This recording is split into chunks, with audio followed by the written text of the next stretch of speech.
14ই ফেব্রুয়ারি young generation ভাইরা কত যে প্রস্তুতি নিচ্ছে আল্লাহ জানে। ফুল দোকানে ফুল পাওয়া যাবে না, কথা বলুন ঠিক কিনা? আমাদের ভালোবাসার নির্দিষ্ট তারিখে নাকি? আমরা মুসলিম মিল্লাতের জন্য নির্দিষ্ট কোনো তারিখ নাই।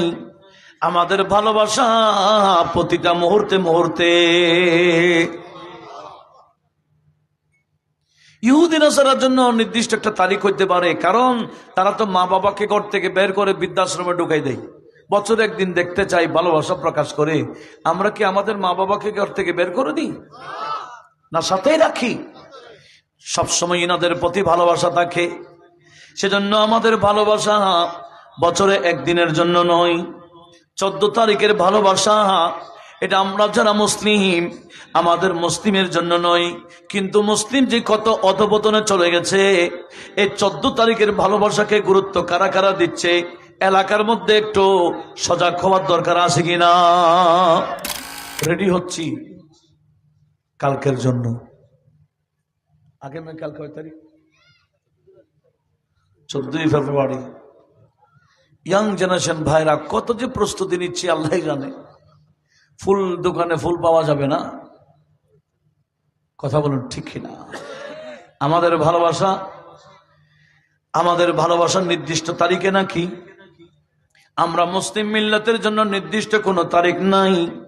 আমাদের ভালোবাসা প্রতিটা মুহূর্তে মুহূর্তে।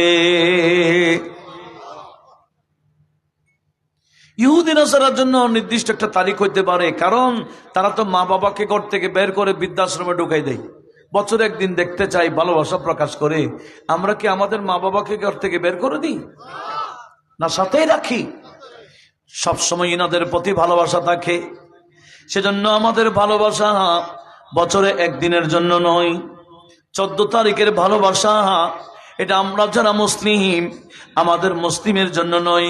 কিন্তু মুসলিম যে কত অধপতনে চলে গেছে, এই 14 তারিখের ভালোবাসাকে গুরুত্ব কারা কারা দিচ্ছে, এলাকার মধ্যে একটু সজাগ হওয়ার দরকার আছে কিনা? এগুলো কাদের ভালোবাসা বললাম? বেদিনী বিধর্মী ভালোবাসা।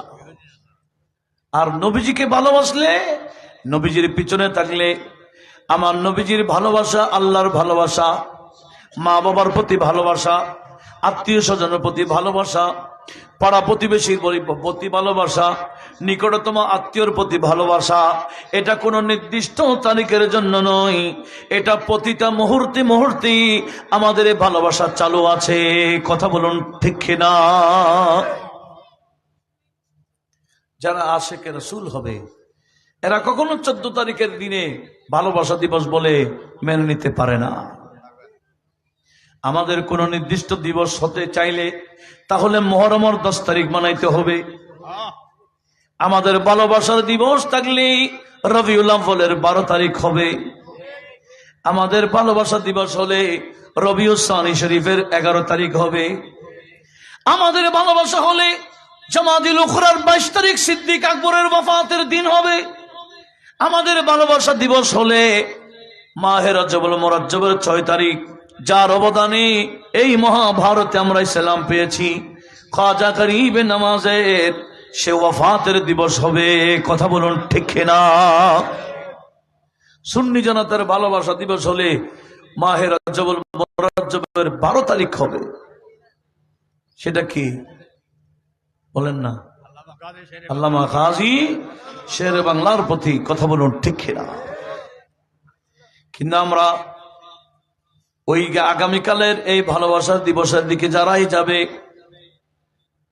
মনে রাখবেন আমার নবীজি বলেন, আলমার ও মান আহাব্বা, দুনিয়াতে যে যাকে ভালোবাসে, যাকে অনুসরণ করে, কবরে হাসরে তাদের সাথে থাকতে হবে। আগামীকাল যারা যে সমস্ত যুবক যুবতী ভালোবাসা দিবস নামে বিভিন্ন অনুষ্ঠান করবে, হতে পারে এটা তাকে জাহান্নামে যাওয়ার মাধ্যম হয়ে যাবে। জোরে বলুন নাউজুবিল্লাহ। কাকে কোন উসিলায় আমার আল্লাহ জাহান্নাম দেয় জানে না কেউ। কাকে কারো কোন উসিলায় জান্নাত দিয়ে ফেলে তাও বান্দারা জানে না। তো আমরা ইহুদি নসরার এই দিনগুলা কেন মানাবো? কেন আমাদের দিন হিসেবে নির্ধারণ করব? তওবা করতে হবে, সেদিকে অবশ্যই আরেকজনকে সজাগ রাখতে হবে, বুঝাইতে হবে, ভাই এগুলা আমাদের দিবস না, এগুলা বিধর্মীদের। কথা বলুন ঠিক না? আল্লাহ মুসলিম মিল্লাতকে বোঝার তৌফিক দান করো। বড় আওয়াজে বলুন না আমিন। তো নবীজি কি বলেছেন? জান্নাতে যেতে হলে আমি নবীর অনুসরণ লাগবে, আমার এতাত লাগবে, আমার আনুগত্য স্বীকার করতে হবে। আমি যেই পথ দেখাইলাম এই পথ দিয়ে আসতে হবে। আমরা এমনি বড় বড় আশিকে রাসূল, কিন্তু নামাজ পড়ি না। নামাজ না পড়লে ওই বন্দা কি আশিকে রাসূল হইতে পারে? অনেক বন্দা আশিকে রাসূল, কিন্তু শরীয়ত বিরোধী কাজ করে। এটা আশিকে রাসূল পারবে? আশিকে রাসূল হওয়ার জন্য নবীজির পিছনে চলতে হবে। কথাটা নবীজি স্পষ্ট ভাবে বলেছেন, মান আহাব্বা সুন্নতি ফাকাদ আহাব্বানি। যে আমি নবীর সুন্নতকে মহব্বত করলো, মূলত সে আমি নবীকেই মহব্বত করেছে। ওয়ামান আহাব্বানি কানা মাই ফিল জান্নাহ। যে আমি নবীকে মহব্বত করেছে, সে আমি নবীর সাথে জান্নাতে থাকতে পারবে। সেজন্য আমার ভাইরা, ভালোবাসাটা নবীর জন্য